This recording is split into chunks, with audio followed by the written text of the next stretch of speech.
She was only supposed to clean the billionaire's office and leave without being noticed. But one midnight encounter led to a shocking request, and now her name is everywhere, her past exposed, and her safety questioned. What happens to a cleaning lady who crosses the elite world by accident? Before we begin this story, kindly tell us which city you're watching from. And please rate this story from 0 to 10 at the end to help us serve you better. Sit back, relax, and enjoy the story. Kate Morris learned early in life that survival had nothing to do with dreams. Dreams didn't pay rent or keep the lights on, and they didn't stop hunger from gnawing at her stomach at midnight. So she cleaned offices at night. She was 23, and while the city slept, Kate pushed a rattling janitor's cart through the silent halls of Williams Tower. It was a glass skyscraper that pierced the clouds and housed some of the most powerful people in the country. By day, those halls were filled with men in tailored suits and women in heels sharp enough to be used as a weapon. But by night, the building belonged to her. She wiped fingerprints from glass desks, empty trash cans filled with half-finished coffees and shredded documents, and vacuumed carpets that cost more than her monthly pay. No one ever noticed her. And that was fine. Being invisible was safer. She had learned that lesson the hard way after her father disappeared and her stepmother threw her out with nothing but a duffel bag and a warning never to come back. Since then, Kate lived in a shared basement room, worked 2 jobs, and sent what little money she could to her younger brother in foster care. Her life was routine, but tonight was different. She could feel it in the air. She took the elevator to the top floor, where all the executive offices were. Mr. Williams's floor. Kate frowned as the elevator ascended. She had never been assigned there before. That floor was usually cleaned by a senior staff member, but tonight she had called in sick, so Kate had the shift. Everything will be fine, just do your job and leave, she told herself. The elevator doors slid open silently. The floor was massive. Dark wood, large windows, and city lights glowing like constellations below. Everything smelled expensive, clean, and untouchable. Kate pushed her cart forward, her worn sneakers barely making a sound. She was halfway through wiping the long conference table when she heard a deep, calm, dangerous voice. "You are not supposed to be up here." Kate spun around so fast she almost dropped her cloth. A man stood near the windows, one hand in his pocket, the other holding a glass of red wine. He was tall, broad-shouldered, dressed in a crisp white shirt with the sleeves rolled up. His dark hair was slightly disheveled, his jaw sharp, his eyes an unreadable shade of steel. Her heart slammed into her ribs. "You are not the regular cleaner," the man said. I'm sorry," she stammered. "I was assigned." "Assigned by who?" "I don't know, sir. The supervisor just gave me the badge." He studied her silently, his eyes sweeping over her threadbare uniform, the scuffed shoes, and the nervous way she clutched her cleaning cloth like a shield. "You are shaking," he said. "I'm fine." She lied quickly. He didn't move closer, but somehow the space between them seemed to shrink. "This floor is private," he said calmly. "No one cleans it without my approval." "I will leave," she said, already reaching for her cart. "I didn't mean to." "Wait." The words stopped her cold. He approached her slowly, not threatening, but deliberate like a man used to being obeyed without raising his voice. "Since you are here, go ahead," he said and turned to look out the window. As Kate turned away, her eye caught something shining on his wrist. It was a diamond cufflink. This evening when she'd been cleaning the lobby, she'd found such a cufflink on the floor. It was in her pocket right now, and she'd been waiting to hear who'd lost a cufflink so she could return it to the owner. "I think this belongs to you," she said, stretching it to the man. He turned with a frown, looked at her palm, then his wrist. "Yes, it's mine, thank you. Where did you find it?" he asked, taking it from her. "This morning on the floor in the lobby." "I must have dropped it. Thanks again. I would have been devastated if I'd lost it. It's a gift from my grandfather." He frowned at her. "You do know this is expensive?" "From the diamond I guessed it was," she said carefully. "Yet you didn't keep and sell it?" "I don't believe in taking what's not mine," she said firmly. He stared at her for a minute. "What is your name?" he asked. "Kate." She mumbled fearfully. "Your last name?" Morris. Kate Morris, he repeated, as if testing how it sounded. How old are you? Her cheeks burned. 23. And you work how many jobs? Her head snapped up. How did you? I hear things, he interrupted. I've heard stories of a certain Kate who works like a demon, holding 2-3 jobs. She swallowed hard. 2. She admitted. His eyes darkened as something unreadable flickering behind them. Why do you stress yourself so much? She hesitated. She had learned not to answer questions like that. Powerful men didn't ask out of kindness. But something in his expression made her change her mind. My brother, she said quietly. He's in foster care. I send him money every week. Silence stretched between them. The man turned toward the window again, staring out at the city below. I admire principled people, he said suddenly. You need money desperately, that's why you are cleaning my office at midnight. You found something that you knew was worth a lot and could help you out of your troubles, but you choose to return it, instead of keeping it for yourself. Kate flinched. He turned back to her. That's rare. She didn't know what to say, so she kept silent. My name is Drew Williams, he said. And I own this building. Her breath caught. The billionaire seal. The man whose name was etched on the building itself. She stared at him in awe. I have been here trying to sort out a dilemma, and you have helped make it easier. What dilemma?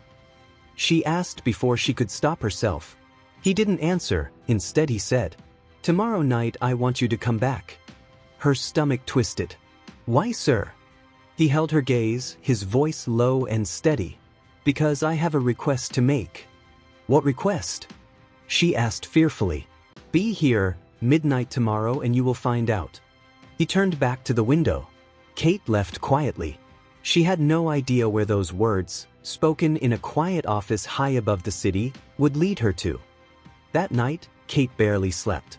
Drew Williams's calm, commanding voice followed her into her dreams. It was impossible to ignore. By morning, she had convinced herself she'd imagined half of it. Her act of honesty had impressed him, and he'd told her. She shouldn't expect anything more. Billionaires didn't bother with night cleaners, and they didn't ask them to come back unless it was for a not very good reason. The whole incident was weird, and so she decided not to go back. Yet when night fell again, she found herself heading to the top floor. Floor 89. Her badge activated without resistance. Her pulse quickened as the elevator ascended. She straightened her uniform, smoothed her hair back, and reminded herself of one simple truth. This was still just a job. The doors opened. Drew was there. He stood near his desk this time, jacket draped over a chair, sleeves rolled up again, tie loosened. He looked more relaxed than he had yesterday. You came, he said, not surprised. You told me to, Kate replied carefully. His lips curved slightly. Most people would have insisted on knowing the reason yesterday. I can be patient. I like that, he murmured. Sit. She didn't want to, but she did. I'm going to get straight to the point. Drew said, because anything else would insult your intelligence. Her spine stiffened, she nodded. There's a gala this weekend, he continued.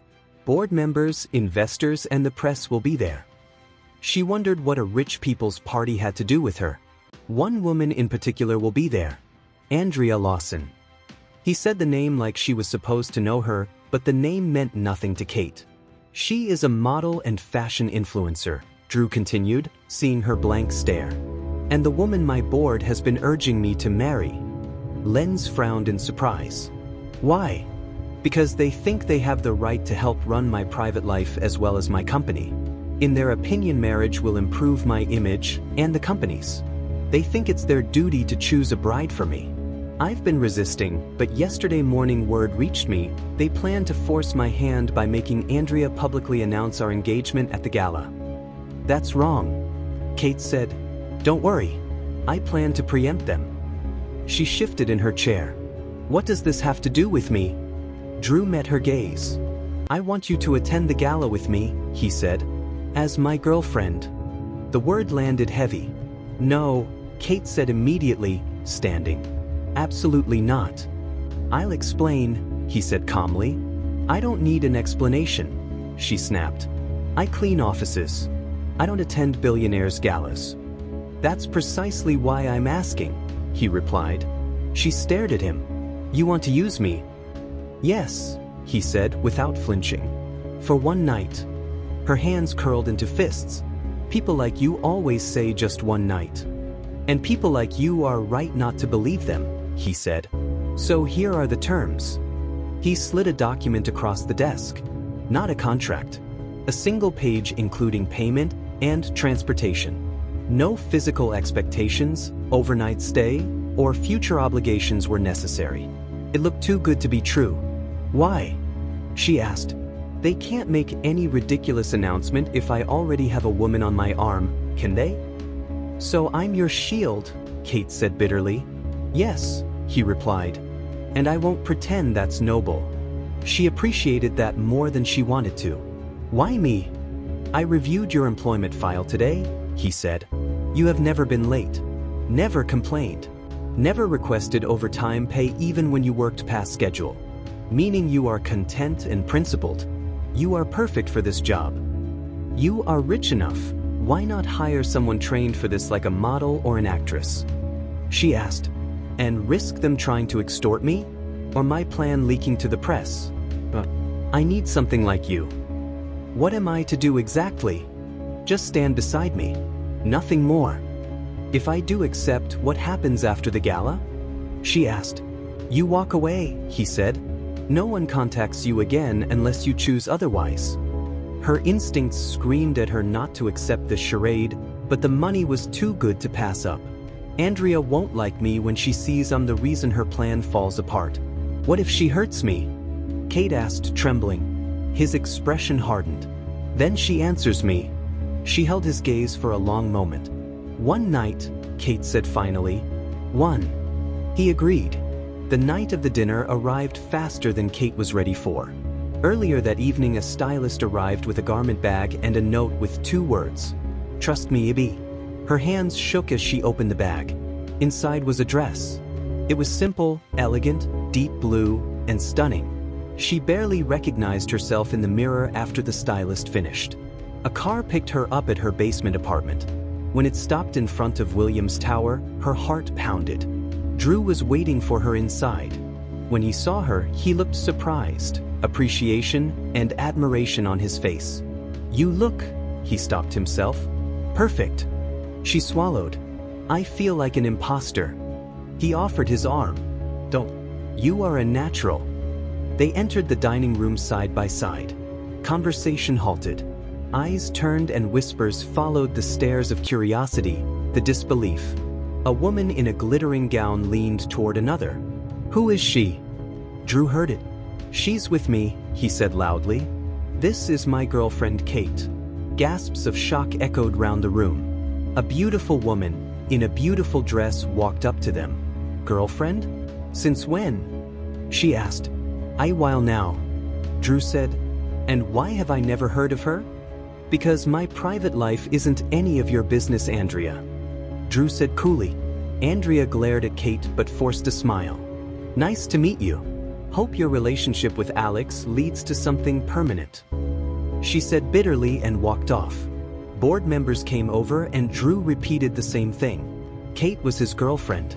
Throughout the evening, Drew never left her side. His hands held her protectively, a gesture that sent warmth racing through her. But it did nothing to protect her from Andrea's hateful stares. Kate was relieved when Drew finally took her home. Thank you, he said as he stopped in front of her door. I was happy to help. He stared at her for a minute, but didn't reach for her. That mattered more than any grand gesture. Instead, he stepped back, giving her space, his hands sliding into his pockets like he was deliberately restraining himself from doing something reckless. You handled yourself well tonight, he said quietly. Better than most people who've lived in that world their whole lives. Kate swallowed. I was terrified the entire time. A corner of his mouth lifted. That's why it worked. You weren't pretending to be someone else. You were just yourself.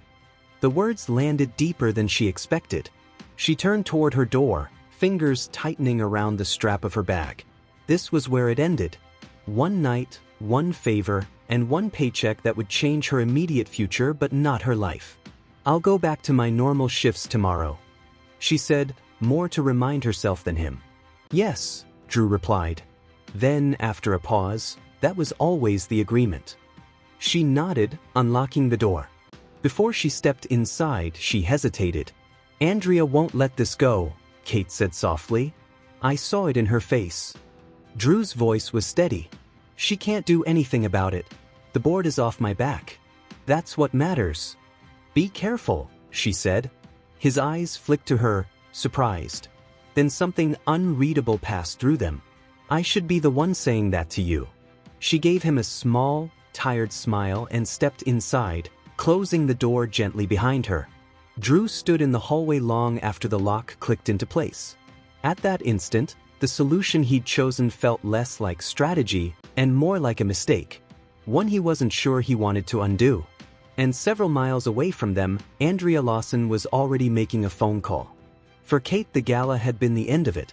She had gone about her life as usual, only with more money in her account. Little had changed, except Drew would stop to talk to her on his way to his office, and his eyes lingered on her more now. She convinced herself it meant nothing. She's done a job and he was grateful. But the lie didn't hold for long. The first sign or trouble came 3 days later. She was mopping the east corridor on the 42nd floor when her phone buzzed non-stop in her pocket. Kate ignored it at first. Phones weren't allowed during shifts, but the vibration didn't stop. When she finally glanced at the screen, her stomach dropped. Unknown numbers sending dozens of messages. "Is this really you? Did you lie your way to dating Williams? Are you just a cleaner?" Her hands started to shake. She ducked into the restroom and opened the link someone had sent. A blog post. Then another. Then a headline, spreading fast across gossip sites and business pages alike. "Williams's girlfriend exposed. From janitor to whose arm candy." There were photos. Old ones of her in her cleaning uniform. Of her entering the building through the service entrance. Her employee ID badge was zoomed in. Someone had dug deep and uncovered who she really was. Her chest tightened painfully. Andrea. It had to be her. The look in her eyes on the gala night had made it clear she meant to do something about Kate's interference. Kate broke into a sweat. So much for keeping a low profile. She thought bitterly as she hurried to Drew's office. Some people stopped talking when she passed. Others didn't, only lowering their voices. But she heard it all. So she is sleeping with the boss. This is embarrassing for the company. She must have tricked him. No way would Drew Williams fall for a lowly cleaner. Kate ignored them. By the time she reached the executive floor, her legs felt like they might give out. Drew's assistant stood when she saw her. "He wants to see you. Now." Kate stepped into his office, heart racing. Drew was standing by the window, phone pressed to his ear. His posture was rigid in a way she'd never seen before. His voice was calm, but edged with something dangerous. "I don't care who leaked it," he snapped. "I care that my employee was humiliated. Fix it." He hung up and turned toward her. The moment he saw her face, the anger drained from his eyes and was replaced with concern. "Come in," he said softly. Kate stopped just inside the doorway. "I think I should resign." The words came out before she could stop them. Drew stiffened. "No. They exposed me," she said, voice trembling. "I've become a scandal. I can't stay here." "You can," he said firmly. She laughed weakly. "You don't get it. I was invisible before. Now I'm a joke. People will think I'm a gold digger who somehow tricked you into a relationship." He crossed the room in 3 long strides and stopped in front of her, not touching her, but close enough that she could feel his warmth. "This is not your doing," he said. "This is an attack." "On you," she whispered. "Because of me." His jaw tightened. "I will defend you. I promise." Before either of them could say more, Andrea swept into the office in a tailored white suit, her smile wide and satisfied. "Well," she said lightly, "it didn't take long for the world to know who your girlfriend really is, did it?" Kate's breath caught.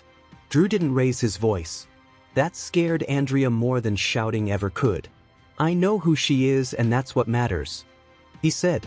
Andrea laughed. Yeah, a cleaner. Would you really sink so low? Kate flinched. Drew stepped in front of her. Say her name with respect, he said coldly. Andrea's smile faltered. You are protecting her? Yes. For how long? Andrea scoffed. Until the board forces your hand? Until investors decide she's too much of a risk. Kate felt the weight of every word pressing into her chest. Drew didn't hesitate. Anyone who believes my leadership is compromised because I care about someone, he said evenly, is welcome to sell their shares. Andrea stared at him. You would burn everything down for her? Yes, he replied firmly. I would. She deserves it and more. Andrea's face hardened. You are making a big mistake. She turned and walked out. Kate sagged against the desk, her strength finally giving out. I never wanted this. She whispered. Drew turned to her. Neither did I. She looked up at him, tears brimming. This ends now. I will finish my shift and… You are taking paid leave, he interrupted. Effective immediately. Her eyes widened. I don't want charity. This isn't charity, he said firmly. It's protection. She hesitated. From what? Everyone. He said simply. What about your board? How will they handle you having a cleaner for a girlfriend? I will handle them. Don't worry. That evening, Drew issued a public statement. He confirmed Kate had been an employee long before the gala and they were in a relationship. He also condemned the invasion of her privacy and stated plainly that any harassment toward her would result in legal action. The media reaction was explosive. Some praised him. Others criticized him. Stock prices dipped slightly and the board panicked. But Drew didn't flinch. Later that night, Kate stood in his office again, the city glowing below them. I don't want to be the reason you are questioned and harassed, she said quietly. He turned to her. I've been questioned my entire life. For not marrying. For not bending. For not being what they wanted. He stepped closer. You didn't weaken me, he said. You clarified me. Her heart pounded. I know this whole thing started as a fake relationship, but it's starting to feel real. I want it to be real. Are you serious? I am, he said. But if you want to walk away now, I will respect it. She studied his face and saw his honesty. I don't want to run, she said finally. And I don't want to hide either. A slow smile touched his lips. Good, he said. Because I don't intend to hide you. Online, the storm Andrea had started was still raging. But Kate knew she wasn't standing in it alone. The fallout continued. 4 weeks after Andrea's leak, Kate was always in the news. Everything about her was watched closely and talked about. She stayed away from the company as Drew had insisted, and worked remotely. No longer cleaning floors but reorganizing internal processes, reviewing employee feedback, helping HR identify gaps she had noticed long before anyone else cared to look. She did a good job and made sure she earned every praise and promotion she got. And Drew made sure no one mistook them for favoritism. Meanwhile, he battled his board. He didn't beg them or his investors. Instead, he presented numbers, performance metrics, and long-term projections that proved the company was stronger, not weaker. A few board members resigned. One investor pulled out. But the company didn't collapse. After a month, the press eventually grew bored when there was no scandal left to feed on. Andrea disappeared from headlines after Drew's legal team quietly reminded her that defamation came with consequences she couldn't wriggle her way out of. Life slowly returned to normal. Despite her gradual rise in the company, Kate wanted to do more, and she needed to do it independent of Drew. One evening, she stood in Drew's office again, this time by choice. The windows were open, the city hummed, and everything felt more peaceful. I don't want to live in your world unless I really earn it, she said quietly. Drew nodded. He had been expecting this. You already do, he replied. Your work is great. And if that people think you are responsible, I don't want that. But it's not true. I know. I want to prove it to myself. She met his gaze. I need to step back. His chest tightened, but he didn't argue. What do you have in mind? He asked. I leave the building, she said. Not because I'm ashamed. Because I want to go further to prove to everyone that I didn't climb here by accident. He exhaled slowly. And us? You can't deny you feel something for me, and I'm not going to deny what I feel for you. She swallowed. I'm not denying it, but I want to find myself first. I don't want to be someone you rescued. Drew walked over to her. I never wanted to rescue you, he said. I wanted to stand beside you. She searched his face, finding no manipulation there. Just the truth. I'll need time, she said. You'll have it, he replied. With no conditions. Kate smiled her thanks. She left Williams Tower that night with no promises, no safety net, and no dramatic goodbye. She took a job at a mid-sized consulting firm. It wasn't glamorous, but wasn't tied to his name. It was harder than she expected, but she learned and she grew. Slowly, she became confident in rooms that once would have terrified her. And after a while, she was finally able to reunite with her brother. Drew watched from a distance. He didn't interfere, but was proud of her. 6 months later, he invited her to dinner at a small restaurant near the river.